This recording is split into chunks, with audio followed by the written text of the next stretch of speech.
Children are a nuisance, so go to a facility. I don't have a mother anymore. My name is Elaine Gray. I'm still in the 5th grade of elementary school, and I live with my father and mother in a family of 3.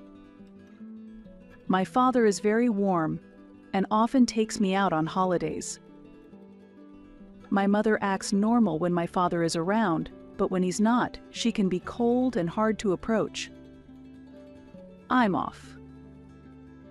As usual, my father headed to work early in the morning.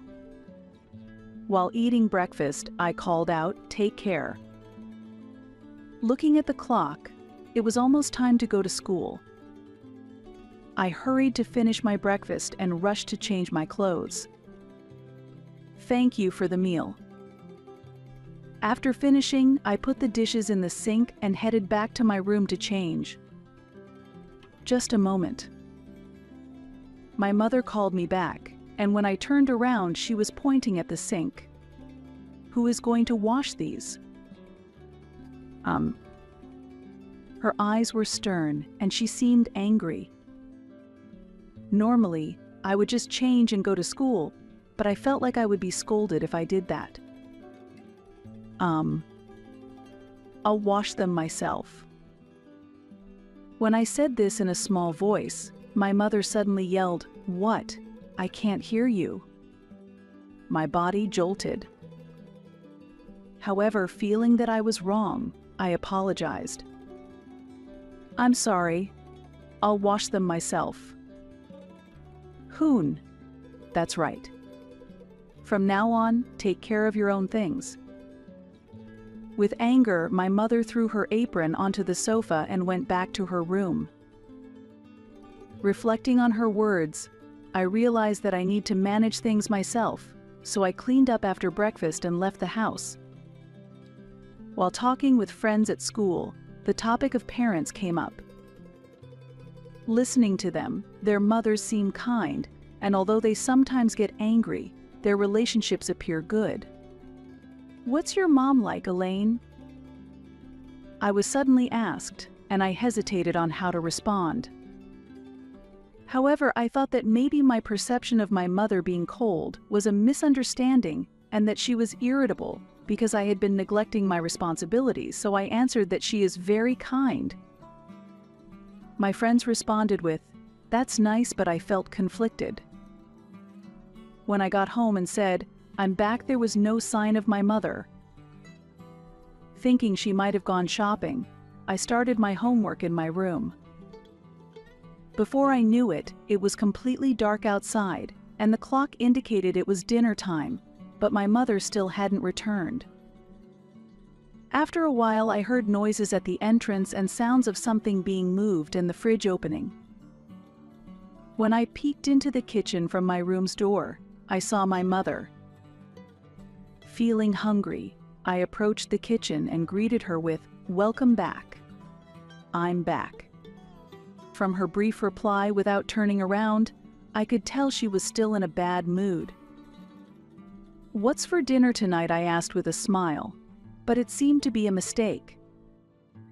My mother turned around with a frightening expression. "What? Didn't I tell you to take care of your own things?" Your dad will be home soon, and I'm busy preparing dinner." Unable to say anything more, I reluctantly started to make instant noodles, just as my father came home. "I'm home." Hearing my father's voice, my mother immediately took the instant noodles I was holding. While I was disoriented by her actions, my father entered the kitchen. "Oh, are we just starting dinner now?" Seeing my gentle father's face, I felt tears welling up. "Welcome back. Today, shopping took a bit long, so I'm about to start making dinner now. Daddy and Elaine, please wait a little longer." My mother's face softened. I wasn't sure if she was no longer angry, but the thought of eating the meal she was preparing made me feel happy. Later, we had dinner as a family and had a fun time playing games with my father. Maybe my mother was still a bit in a bad mood. As I fell asleep, I thought that if I properly took care of my own things, I wouldn't get scolded anymore.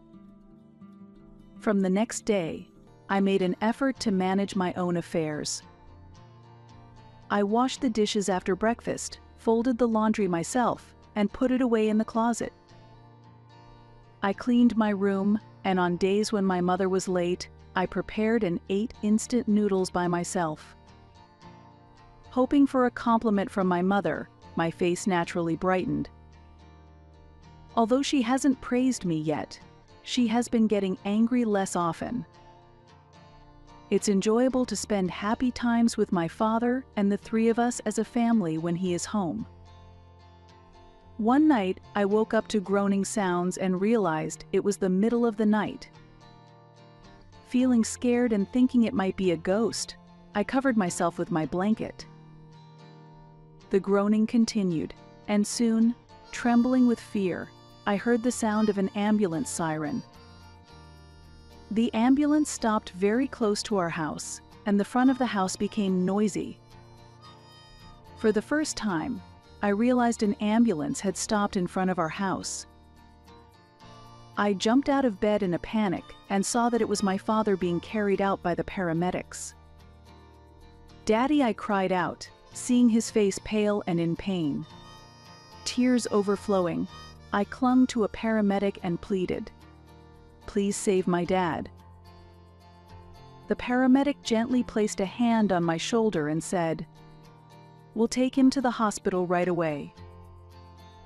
Afterward, my mother and I followed in the ambulance to the hospital, and upon arrival, my father was quickly taken to the treatment room. All we could do was wait in the designated area. As we waited, anxiety dominated my mind, wondering what I would do if my father were to pass away.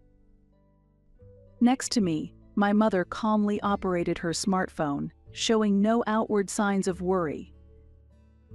While shedding tears, I anxiously waited for someone to reassure me that everything would be all right. It's unclear how much time passed, but eventually, a doctor came to us. While my mother and the doctor discussed something complex, all I could understand was that a serious illness had been discovered in my father, and he would need to stay in the hospital for a while. Though the worst-case scenario might have been avoided, the fact that my father had to fight this illness pained my heart. I also had to accept the reality that he wouldn't be able to come home for some time. We decided to go home for the time being. My mother quickly prepared everything needed for my father's hospital stay and headed back to the hospital. Left alone at home, I lay in bed unable to sleep, and since I had come home early in the morning, it soon started to get light outside. I need to go to school. I knew I had to go to school, but my heart wasn't in it at all. I had no appetite and just lay still in bed. "Aren't you going to school?" It was noon by the time my mother noticed I hadn't gone. Although my mother didn't scold me for skipping school, she needed to visit the hospital and hurriedly left the house. Having not eaten anything since the morning, I headed to the kitchen. There was some rice left in the rice cooker and some leftovers from the previous night's dinner in the fridge, so I made a meal using those. In the evening, when my mother returned home, she had bought some sandwiches for me. "Eat this today. Also, I bought some instant noodles, so have those from tomorrow." "Okay, thank you." With my mother busy due to my father's situation, I decided to follow her instructions to not cause her any trouble. The next morning, I had instant noodles for breakfast and went to school. When my friends asked why I was absent the day before, I dodged the question by saying I was feeling unwell. The teacher seemed to understand my situation and spoke kindly to me. When I got home, my mother was not there, probably at the hospital with my father. Thinking about it, I started on my homework. I wanted to visit my father too, and planned to ask my mother if we could go together on the next holiday. While I was doing my homework, the phone rang, and since no one else was home, I decided to answer it. "Hello. Elaine, is that you? What are you doing?" It was my father on the other end, and hearing his voice made tears spill over. "Dad. Are you okay? I want to see you." As I cried, my father spoke kindly and with a smile in his voice. "I'm sorry for worrying you. There's no problem now. Dad wants to see you. I'd like you and Mom to come visit." Yeah. I'll talk to Mom about it." "That's good. Is Mom there with you?" I was a bit puzzled by my father's question. "Mom wasn't at home, and I thought she might be at the hospital." "Mom isn't here. Maybe she's at the hospital." When I responded, it seemed like my father realized something and began to speak in a roundabout way. "I see, that's right. I just got home a little while ago. I think she'll be back soon. Elaine, are you eating properly?" "Yeah, Mom bought some instant noodles for me, so I'm okay." After my reply, there was a brief silence from my father before he changed the subject with a simple "I see." After the conversation with my dad, I heard the front door open, signaling my mom's return. Dad had asked to speak with Mom, so I handed the phone to her when she got home. Mom seemed a bit shaken as she took the phone and talked with Dad. When Mom came home, I could smell tobacco on her, making me wonder where she had been before returning to her room. The next day, when I asked Mom if we could go to the hospital together, she made a complex expression but eventually agreed to take me. The reunion with my father had been a long time coming. He was connected to an IV, but as soon as he saw me, he showed a big smile. "Elaine, I'm so glad you came." I instinctively hugged my father, nearly crying at the sight of him looking so energetic, but I felt very happy. After enjoying a conversation with my father, I left the hospital room as it was time for my mother to return. As I looked back, my father was waving his hand with a smile, saying, "Come visit again." Little did I know that this would be our last conversation. Soon after, my father's condition suddenly worsened, and he passed away. I couldn't believe the reality and dressed in black as my mother instructed, attending the funeral. Many people gathered at the funeral to say their goodbyes to my father. My mother was composed throughout, and watching her, I almost hallucinated that my father was still alive. As I was standing absently in a corner of the venue, someone approached me. "Hey, aren't you Elaine?" Turning around, I saw a woman dressed rather flamboyantly standing there. Confused about who she was, the woman sat next to me and began to speak. "It's been a long time, hasn't it? I'm your aunt, your father's sister." Now that she mentioned it, I could see the resemblance to my father. I didn't know about my aunt, but I had heard my father mention his sister. "Aunt." "Yes, Aunt?" "Don't you think I look like your father?" she said with a laugh, and her face was indeed very much like my father's. At that moment, my aunt suddenly hugged me tightly. "It's okay to cry, Elaine. You've done well," she said, and without realizing it, my tears began to flow even more. It felt like I truly accepted the reality that I would never see my father again at that moment. After my aunt gently stroked my back and I calmed down a bit, I thanked her, and then went to get a drink. In the room, I found my mother, who coldly remarked upon seeing my tear-streaked face. "Were you crying? How disgraceful." Her cold words pierced my heart.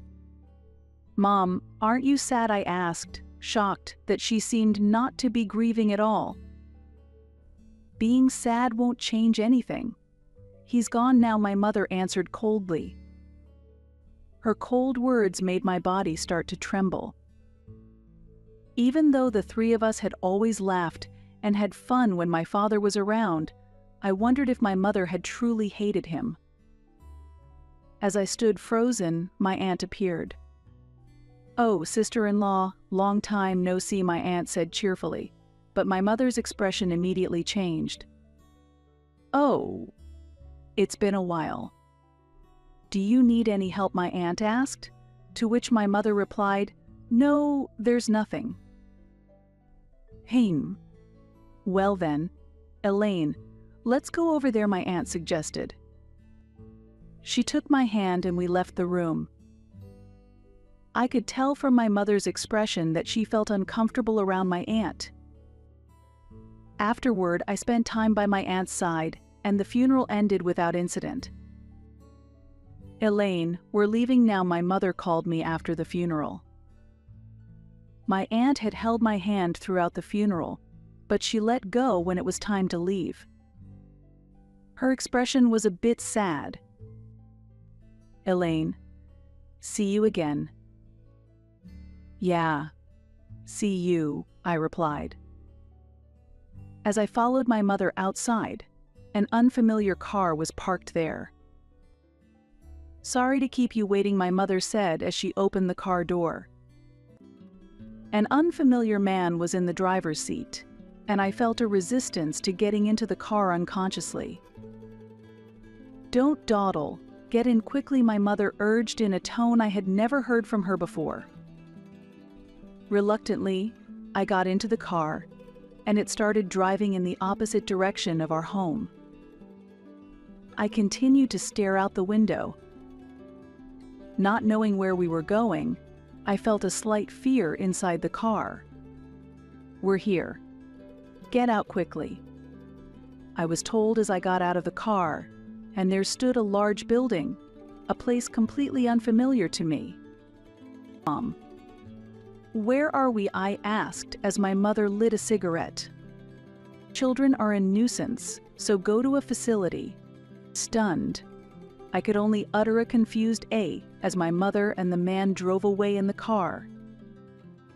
I desperately chased after the car, but eventually tripped and failed to catch up, forcing me to give up the pursuit.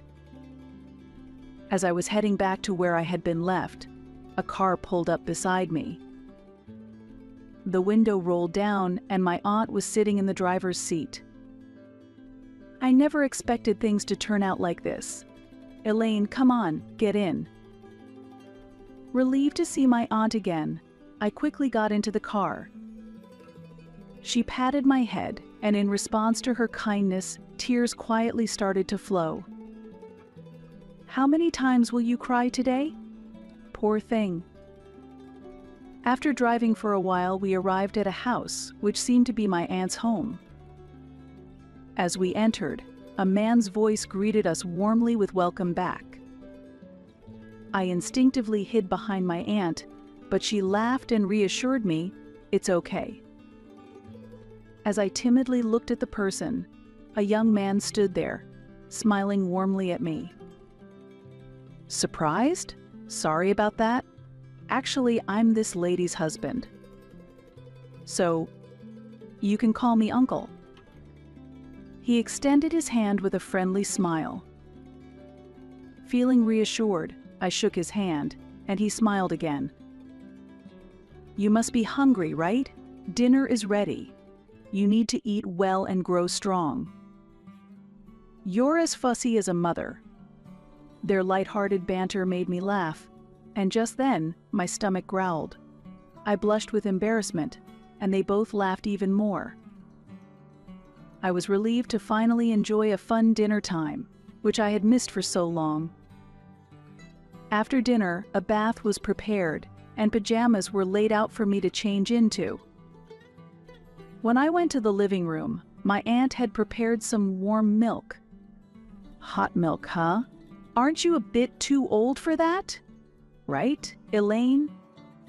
But don't elementary school kids like hot milk? No? Their playful exchange was so comforting that I couldn't help but laugh along.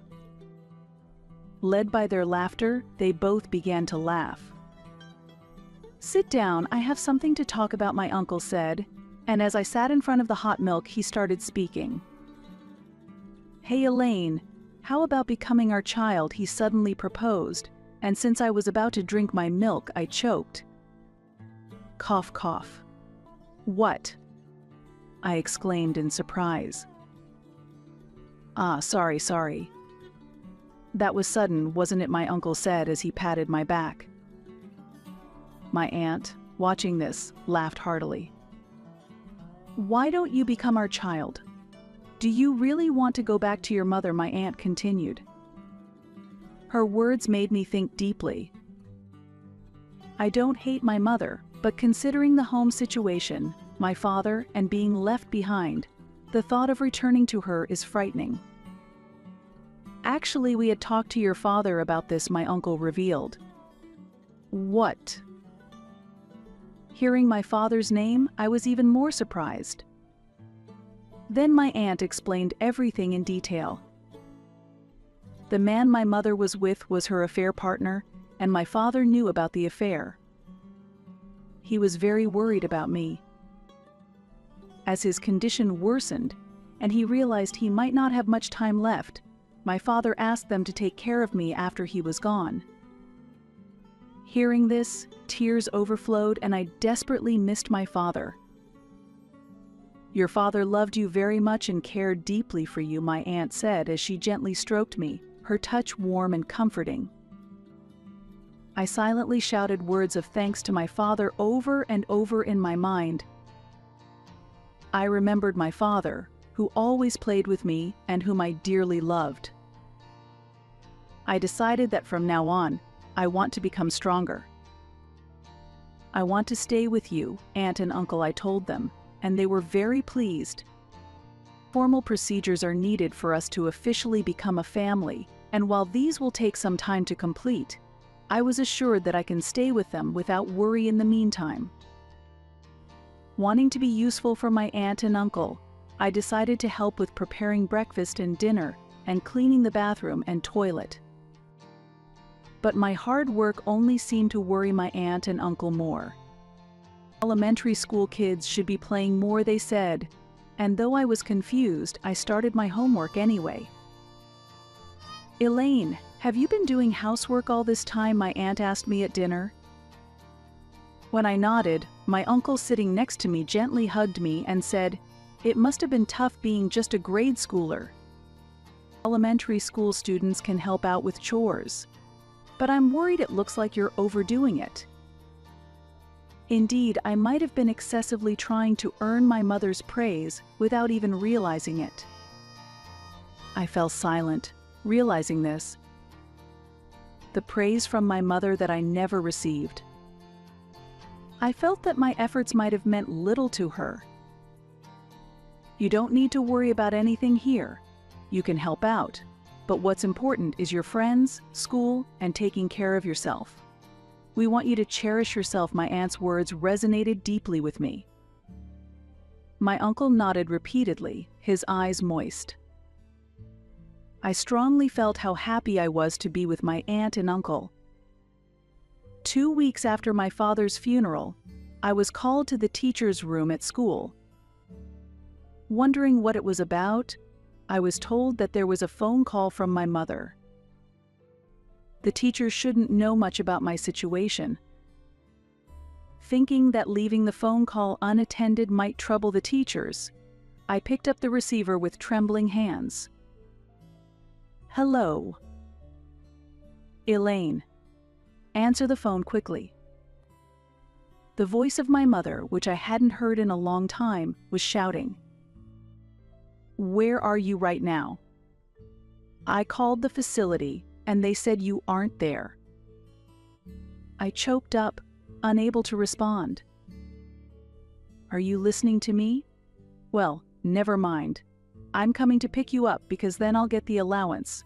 I need the money right now," my mother said. Hearing her words, I felt myself rapidly regaining composure. The thought of wanting to be loved or praised by someone who had betrayed my father was both frustrating and painful. Now I have my aunt and uncle by my side, and they are precious to me. My beloved father is also watching over me from somewhere. I can become stronger. I don't have a mother anymore. Before I realized it, those words had been directed at my mother. "What? What are you talking about?" my mother retorted. "Are you mistaken? Then, goodbye." Wait a minute. Before my mother could finish, I had hung up the phone. The teacher present was shocked and asked, "Was that really not your mother?" To which I responded, "That was a stranger." The call was treated as suspicious, and the school issued a caution. Worried that my mother might show up when I was leaving school, I used the school's public phone to contact my aunt. My aunt promised to come and pick me up right away, and indeed showed up shortly thereafter. She explained the situation to the school teachers, who decided to contact Child Protective Services. After I got home, my mother did actually come to pick me up, but the teachers handled it, and she left in a bad mood. Although my mother didn't intrude on the school again, considering my safety, my aunt or uncle started picking me up when school ended. While I was grateful for my aunt and uncle's comfort, they encouraged me cheerfully not to worry. With the support of my aunt and uncle, I have been able to lead a happy life. The teachers at school are kind, and I feel supported by many people. One day, the home phone rang. Lately, I have been answering more calls at my aunt's house. As usual, I answered the phone cheerfully with "hello." However, the reply was a voice I did not want to hear. "Oh, isn't this Elaine? I thought you weren't at the facility, but you are there after all." As soon as I heard my mother's voice, I was startled. How did she know I was here? I hadn't told anyone. "Stop staying there and come back soon. Things are tough over here," my mother continued unilaterally. According to my mother, her affair partner's company had gone bankrupt, and she was financially in trouble. Despite hearing my mother's intentions, all I could perceive was her financial dependency on me, which became clear as she continued to plead over the phone.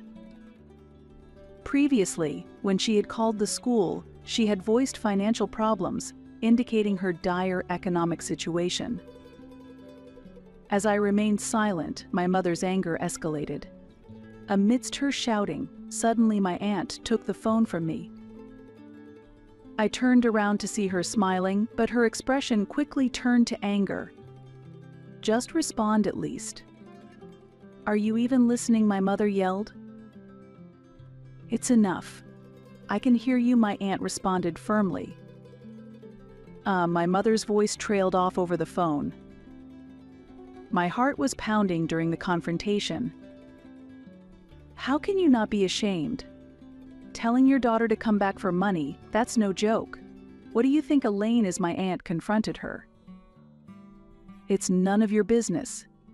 Elaine is my daughter. Give her back," my mother argued. "Why did you leave your daughter in front of a facility then?" "Stop making convenient arguments," my aunt retorted. "I'll call the police. I'll accuse you of kidnapping," my mother threatened. "Go ahead, say that. We have evidence of all the terrible things you've done to Elaine. We can share that too. We actually welcome the police. It would resolve things faster," my aunt said assertively. What my mother screamed, and I felt guilty, as if I was causing more trouble. At that moment, unnoticed by me, my uncle had returned and gently patted my shoulder. "It's okay. Leave it to us. This is a matter for adults to resolve." My uncle then took my hand and prepared more hot milk for me. "Elaine, you like hot milk, right? You drink it a lot." "Yes, It was so delicious the first time I tried it. I just loved it, I replied. Hearing this, my uncle smiled happily. After a while, my aunt came back into the living room and noticed my worried look, tousling my hair as she spoke. "What's with that face?" "There's nothing to worry about. We won't let her win." As I fixed my hair, I expressed my gratitude to them. Later, I helped with the dinner preparations. Living with my aunt and uncle made me realize how enjoyable housework could be. A few days later, another call came from my mother. My aunt and uncle had said there was no need to answer her calls anymore, but I wanted to be useful to them. "Elaine, Mom is really in trouble. Help me. I've said this before, but I don't have a mother anymore." "How can you be so cold? I raised you. Have you forgotten the fun days with Dad?" The moment my mother mentioned Dad, my heart skipped a beat, but anger surged within me. "Yes, it was really fun when Dad was around, but only he was kind. You abandoned me." I shouted louder than I expected, feeling a clear sense of relief as I expressed my feelings. After that, I confidently countered her words. "You are still my child, aren't you? I didn't abandon you. I just left you temporarily." You laughed and told me that children are a nuisance and to go to a facility. I can't think of someone like that as my mother. That was. I was forced to say that. It's not my fault. But you abandoned me. Therefore, I have no mother. If I have a mother, it's my aunt. My father is my uncle and my dad in heaven. You're brainwashed. Just come back without complaining. At that moment, I was arguing intensely with my mother while shedding tears.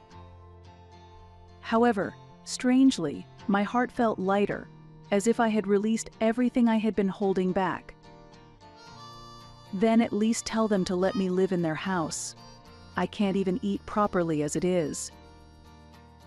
No, I won't let you disturb my loved ones. Suddenly, I felt a presence behind me and turned around to find my aunt and uncle standing there. My aunt patted my shoulder and praised me, saying, "Well done." My uncle, with tears in his eyes, nodded in agreement. Then, my aunt took over the phone and continued talking to my mother.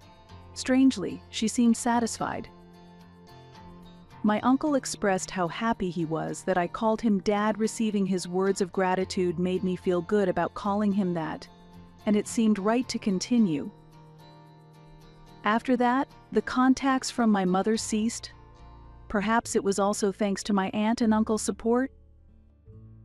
Sometime after starting my new life, my aunt surprised me with my first smartphone. Having a smartphone for the first time was exciting, and it helped me stay in touch more frequently with friends, making my life even more enjoyable. One unusual day, amid the long, peaceful days, the house's landline rang. Since the situation with my mother, the school had been mostly contacting my aunt and uncle on their mobile phones, and I usually communicated with my friends through my new smartphone. Wondering who it could be, I answered the phone. "Hello." Contrary to my upbeat voice, a lethargic voice responded. Hello, it's me." At first, I didn't recognize who it was, thinking it might be a wrong number. Having been taught not to talk to strangers over the phone at school, I was about to hang up. "Wait, it's Mom. Have you forgotten my voice? Eh? Ah, now that you mention it." When she pointed out it was her, I listened more closely, and indeed, it was my mother's voice. It was noticeably weaker than before, making it initially hard to recognize. "You're going to be in 6th grade soon, huh?" There's no one here now." My mother started to cry at those words.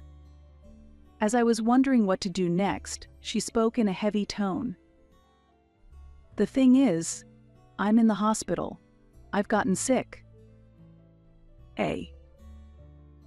I thought of my father, but without sadness instead. I felt grateful for all the good memories he had given me. As my mother pleaded for help with her medical expenses and care, I fell silent. "Say something. Why should I take care of a stranger like you?" I won't pay your hospital bills, and I won't ask my aunt to either." "Don't get too cocky." Her vigor was surprising for someone who claimed to be ill. Hearing about my mother's illness did not disturb me as it had when my father passed away. My feelings toward her had completely cooled off, and her words no longer instilled fear in me. I simply felt pity for her situation. I never imagined I could respond to my mother with such detachment, but I knew I never wanted to become like her when I grew up. Actually, I've received a new smartphone, and the home landline is hardly used, so it's going to be removed soon.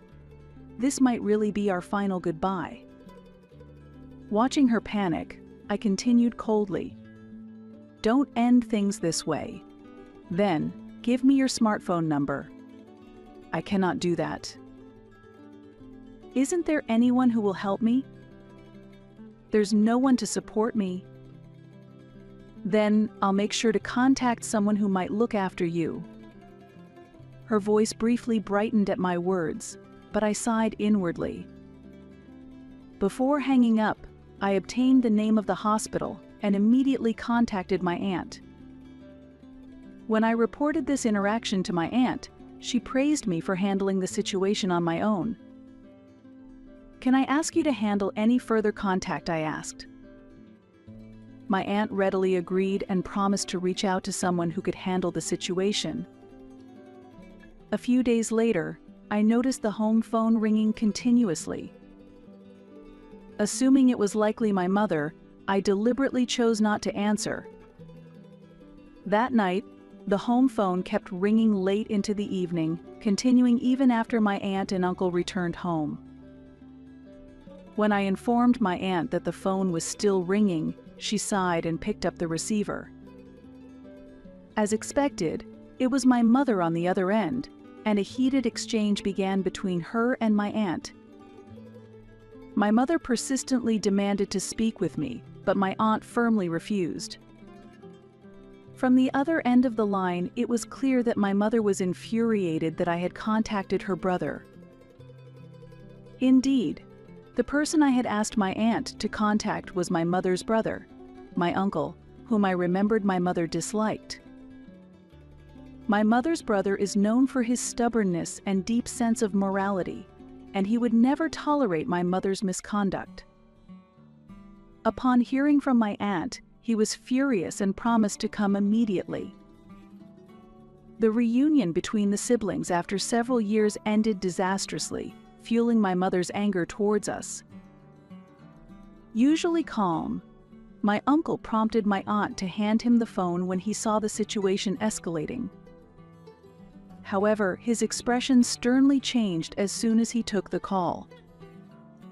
"He gets even scarier than me when he's angry," my aunt whispered to me. "Oh, enough. If you want to talk that much, I'll come myself. I'll make you apologize in front of Elaine." "Sick or not, it doesn't matter. Be prepared," my uncle shouted. After my uncle's outburst, my mother hung up in shock. "Oops," she hung up. After the call ended, my uncle was smiling as usual. It seems true that when a generally calm person gets angry, it is indeed frightening. Subsequently, my mother was forcibly taken to her brother's home. Her illness turned out to be milder than expected, and she was soon discharged from the hospital. Forced to live and work on her brother's farm, my mother, who had initially planned a lavish lifestyle with her lover, disliked farm work but had no choice but to toil under her brother's stern demands. Without the luxury to afford expensive brands anymore, she began wearing second-hand clothes donated by villagers. Meanwhile, the adoption process with my aunt and uncle was finalized, and I officially became their child. We celebrated with a big party where I laughed heartily. Surprisingly, we learned that next year, a new brother or sister would join our family, which made me incredibly happy and grateful. This experience reaffirmed my desire to cherish what it means to be a family.